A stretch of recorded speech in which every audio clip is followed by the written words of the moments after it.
Maqaa abbaa kan ilmaa kan hafuura qulqulluu waaqa tokko ameen. Ammaas Waaqayyo Gooftaan keessan akkas jedha. Laphee keessan guutuun tsoomiin boo'ichaa fi iyyaan gara kootti deebi'a. Laphee keessan malee uffata keessan tarsaasina. Waaqayyo Gooftaan keessan abbaa dhiifamaa fi fayisaa, dheekkamsi isaa kan fagaate, dhiifamni isaa kan baay'ate waan ta'eef gara isaatti deebi'a. Tsiyonitti fiinoo afuufaa, tsooma qulqullaa'aa labsaa.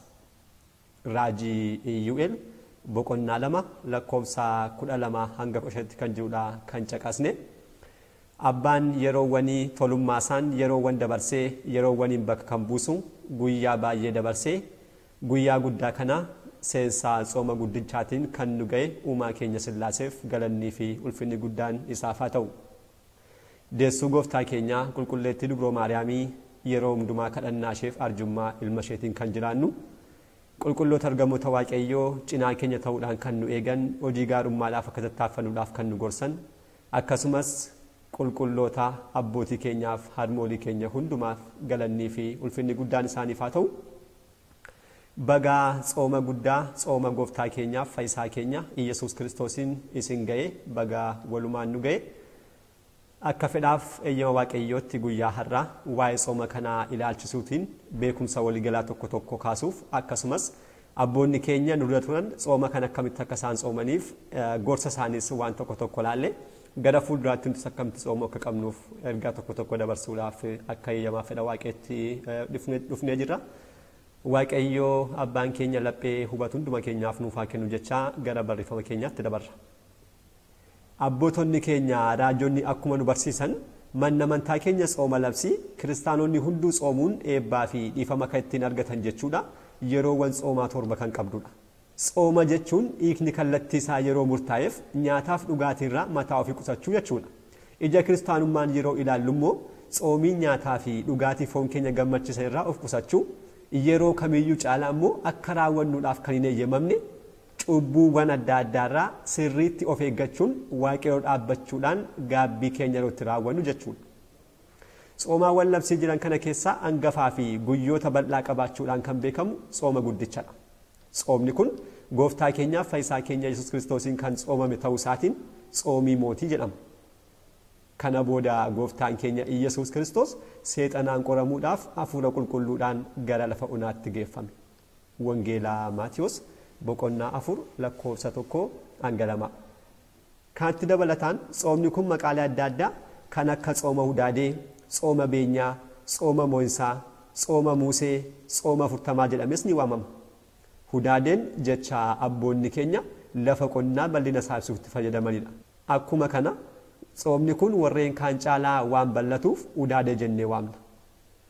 Tsooma muusee jedhamuun isaa immoo abbaan yeedalloo mana kiristaanaa keenyaa qulqulluun Yaared guyyaa wixataa torbee jalqabaa irratti Muuseen horiitti irratti akkas jedhe jechuudhaan tsoomee duggaa irratti waan faarfateef.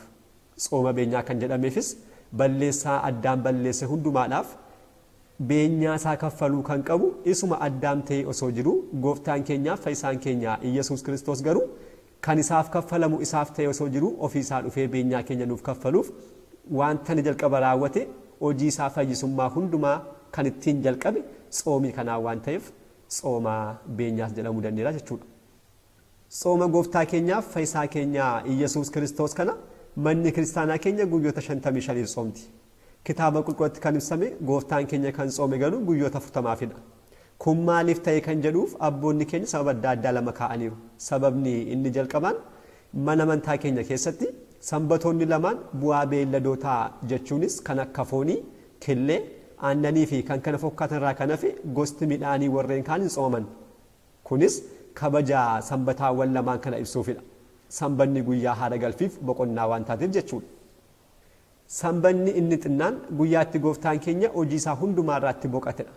Sanbanni inni guddaan yookiin sanbata kiristaanaa kan jennu immoo gooftaa fi fayyisaan keenya Iyesuus Kiristoos guyyaa inni itti du'aa ka'e waan ta'eef sirriitti kabajna. Kanaaf sanbatoonni kun lamaan guyyaa 40 keessa jiran waliigalatti 15 waan ta'aniif guyyoonni tsoomaa 40 akka guutaniif manni kiristaanaa keenya guyyaa 15 itti dabalti. Kiristaanota durii biratti lakkoofsa kanaa kun baay'eetti kan baratamedha. Sanbatoonni lamaan tsoomaaf hin lakkaa'aman. Sababni inni lammaffaan immoo torbeen jalqabaa zeewarree yookiin immoo tsooma hirqaal kan jedhamuu fi torbeen 8ffaa torbee dhukkubbii gooftaa keenya yookiin himaamaati kan jennu kun waan itti dabalamaniifidha. Torbeen jalqabaa tsooma hirqaal jedhama. Hirqaal mootii Bizaantaayin durii kan ture kiristaanadha. Bara isaa kanatti mootiin Faaris Yerusaalemii weeraruun fannoo gooftaa keenyaaf fudhatee ture. Kiristaanonni fannoo kana duulee akka isaaniif fiduuf hirqaaliin yeroo gaafatan hirqaal qannoo naannoo kaboota gooftaa keenyaatiin namni lubbuu ajjeese hanga duuttaa tsoomu kan jedhu kan isaaniin kaawame wanta sodaateef hin deemu jedhe. Kiristaanonnis umuriin nama tokko yoo baay'ate 70 hanga 80 ta'a waan ta'eef tsoomii kee kana nuti qoqqoodannee siif tsoomna jechuudhaan akka inni duru taasisan. Innis gara Faarisitti duulee fannoo gooftaa keenyaa isaanirraa fudhatee deebi'e. Yeroo kanas kiristaanonni hunduu guyyaa 5 qoqqoodatanii hundumtuu isaaf tsooman. Abbootonni keenyas gammachuudhaan seera qannoonaa keessatti maqaa isaatiin tsooma kana moggaasaniiru. Torbeen inni dhumaa immoo dhukkubbii gooftaa keenyaa yeroo itti yaadannu gooftaan keenya nuuf jedhe qaccee roomaawotaas akka sibiilaa sanaan si'a 666 reebamuusaa gidirfamuusaa fi fannifamuusaa kan itti yaadannudha. Torbeewwan kana lamaan yoo irraa hir'isnu guyyaa 40 ta'a. Kanaaf waliigalatti guyyaa 55 akka tsoomnu manni kiristaanaa keenyaa seera nuuf keesseetti jechuudha.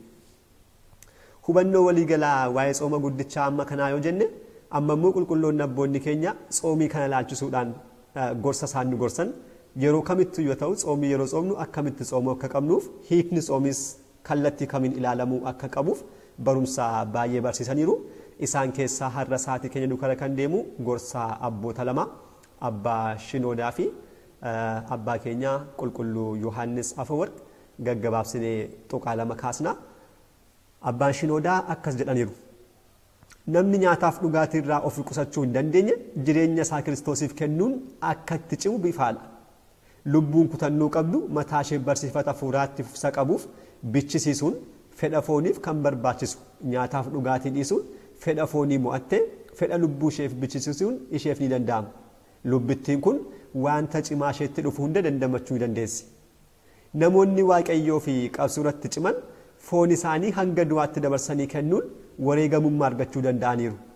Miira qaamaan qofa osoo hin taane faayidaa hafuuraa tsoomurraa argamuun wareegamtoonni tsoomii mana barumsaa shaakallii taasisaniiru. Yeroon tsoomii kan nu fayyadu jajjabina hafuuraaf cubbuu keenyarraa akka deebinee gaabbinuu fi gara waaqayyootti akka dhiyaannu qofaaf osoo hin ta'in jaalala nuti yeroo hundumaa waaqayyoo waliin jiraachuuf qabnus ibsuuf nu gargaara. Wareegamtoonni jireenya tsoomii kadhannaa fi baay'ataa'ummaa kan jiraatanidha. Qulqulluun Phaawulosis akkas akkuma jedhe kan bitanis waayyoo akka hin qabne haa ta'an warri biyya lafaatti fayyadamanis akka ittiin fayyadamne haa ta'an bifti biyya lafaa kun hunduu ni darba waan ta'eef tokkoffaa Qorontos boqonnaa 7 lakkoofsa 31. Tsoomiin sirriin namni tokko mataasaa akkamitti to'achuu akka qabu kan isa barsiisa. Jireenya isaa gara fuulduraatti jiru akkamitti jiraachuu akka qabus isa hubachiisa. Mataa ofii to'achuun jireenya qulqullummaaf bu'uura isaaf ta'a. Tsoomiin adabbii osoo hin taane gammachuudha. Tsoomii jechuun foon beela jechuu miti. Foon monokkisa jechuudha malee. Tsoomiin beeluu foonii jechuu miti. Kabajaaf qulqullummaa fooniiti malee. Tsoomiin foonii fi lubbuun waliin ta'uun hojiiwwan hafuuraa raawwachuun kan fayyadamanidha. Kana kan jedhan abbaa keenyaa eebbifamoo abbaa Shinoodaa sadeffaadha. Amma immoo abbaan keenya qulqullichi Yohaannis Afeworq kan dubbatan keessaa muraa isaanii akka itti dhaggeeffanna. Sa'aatii murtaa'eef nyaata foonirraa of dhorkuun keenya mataa keenya bituu akka dandeenyuuf. Kanaaf namni nan tsooma jedhu yoo jiraate waan hundumaa dura obsa, laphee cabaa fi kasoomina, laphee waaqayyoo sodaatu kan qabu. Yeroo hundumaa laphee isaa keessatti guyyaa dhufaatii gooftaa kan yaadu. Teessoo murtii waaqayyoo dura akka dhaabbatu kan hin irraanfanne. Jaalala qarshiidhaan qabamee kennaa kennuu kan hin jibbine obboleessaas laphee guutuudhaan kan jaallatu haa ta'u. Tsoomiin dhugaan isa kanadha waan ta'eef. Tsoomiin misirroo fakkaatti. Bakka namoonni misirritti simachuuf walitti qabaman galma cidhaa sana ni babbareechu, ni qulqulleessu, ni miidhagsus. Namoota gara mana cidhaa kanaatti dhufan uffata cidhaaf ta'u uffachuu isaanii fi uffata xuraawaa uffachuu isaanii ilaalanii galchu. Nutis akkas ta'uu qabna jedhee isinitti hima. Laphee keenya qulqulleessine raciitii hamaa fageessine tsooma waliin kanneen dhufan hojiiwwan gaarii kiristaanummaa simachuun keessa laphee keenyaa banne haadha gaarummaa hubannaa fi firiiwwan hafuuraa kan taate tsoomii cimachuu qabnan jedha. Akkas kan taasisnu yoo ta'e gammachuu guddaa arganna. Madaan lubbuu keenyaanii fayyiti waan ta'eef. Karaa biraa ogeessonni fayyaa hadhaawaa fi xuraawaa garaa dhukkubsataa tokko keessa jiru baasuuf yeroo yaalan jalqaba kan taasisan yoo jiraate dhukkubsatichi nyaata nyaachuurraa akka of qusatu itti himuudha. Dhukkubsatichi yeroodhaaf nyaatarraa of yoo hin qusanne qorichi ogeessotaan kennamu sun bu'aa barbaadamu argamsiisu. Nutis madaa foonii madaa lubbuu kan fayyistu tsoomii yeroo fudhannu kanaa ol ta'uu qaba jedheen yaada. Fayyina foonii fayyina lubbuu kan barbaannu yoo ta'e laphee keenya qulqulleessine fudhachuu qabnaa jechuudha. Akkas yoo hin taane garuu faayidaa ishee caalaa miidhaa isheetu madaala. Kanadha qulqulluun Yohaannis afaan warqeen kan dubbatanii. Har'aaf kan qopheeffannee waa'ee tsooma guddichaa ilaalchisuutiin akkasumas gorsa abboota keenyaatti dabaluun kan qopheeffannee amma kanatti kan dhaggeeffanne ture. Waaqayyoo yeroo tsoomii gaarii nuuf taasisu qulqullummaa lapheef sodaa waaqayyoon tsoomne lubbuu keenyaaf galaa biyya keenyaaf nageenya jaalalaa fi tokkummaa kan argannu waaqayyoo nuuf taasisu galanni waaqayyoof.